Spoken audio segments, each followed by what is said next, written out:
શિવભક્તિ park સોસાયટીમાં હું નિવૃત્ત કર્મચારી તરીકે છું અને અહીં આ ગણપતિ મહોત્સવમાં ખૂબ સારી રીતે એવી ભાવનાથી હું સહયોગ કરું છું. કેટલા વર્ષોથી તમે લોકો ગણપતિ અમે ગણપતિમાં ઘણા વર્ષોથી કર્યા. પહેલે કોવિડ હતો તે પહેલાં 7 વર્ષ કર્યા, પછી કોવિડના લીધે બંધ થઈ ગયો હતો અને ત્યાર પછી હવે ફરીથી આ પહેલું વર્ષમાં અમે પ્રારંભ કર્યો છે. અમારા શિવભક્તિ પાર્ક સોસાયટી છે, ક્યાં આવી છે? આ ઉધના હરિનગર. 10 દિવસ ગણપતિ બાપ્પાને બેસાડો છે, એમાં શું શું વ્યવસ્થા કરવામાં આવે છે, શું કાર્યક્રમ કરવામાં આવે છે? અમે ધાર્મિક કાર્યક્રમો તથા શૈક્ષણિક અને રમતગમત સ્પર્ધા તરીકે પણ રાખ્યું છે. કારણ કે ધાર્મિકમાં તો આરતીઓ સારી રીતે થાય છે, લોકો સૌહાર્દપૂર્ણ મળે છે, એકબીજાને સારી રીતે વાત કરે, સંવાદો યોજવે છે, હનુમાન ચાલીસા છે, ગણપતિના સ્તોત્ર છે, પાઠો છે તે કરીએ છીએ અને ગરબાઓ માટે પણ કરીએ છીએ અને ગીત સંગીતનો પણ કાર્યક્રમ યોજીએ છીએ. ગણપતિ ભક્તોને શું સંદેશો આપો? ભક્તોનો સંદેશો એટલો જ છે કે તમે અહીંયા આવો છો અને તમને સદભાવના પ્રાપ્તિ થાય અને સત્કર્મો કરવાની પ્રેરણા મળે, એના માટે.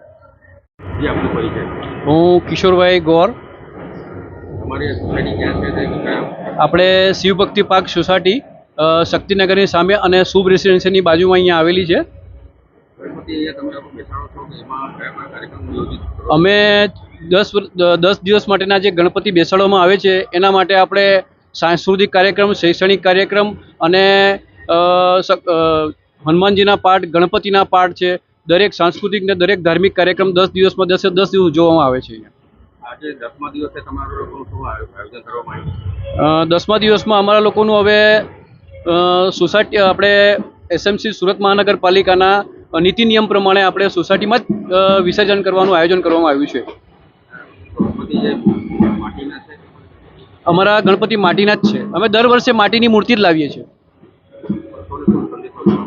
ભક્તોને એ સંદેશો પાઠવવા માગું છું અને અમારા શિવભક્તિ પાર્કના સોસાયટીના દરેક મેમ્બર અને સેક્રેટરી સાહેબ રાજુભાઈ, અમારા વડીલ સાહેબ રાજનભાઈ, અમારા મનીષભાઈ, એ બધા જ અહીંયા હાજર છે.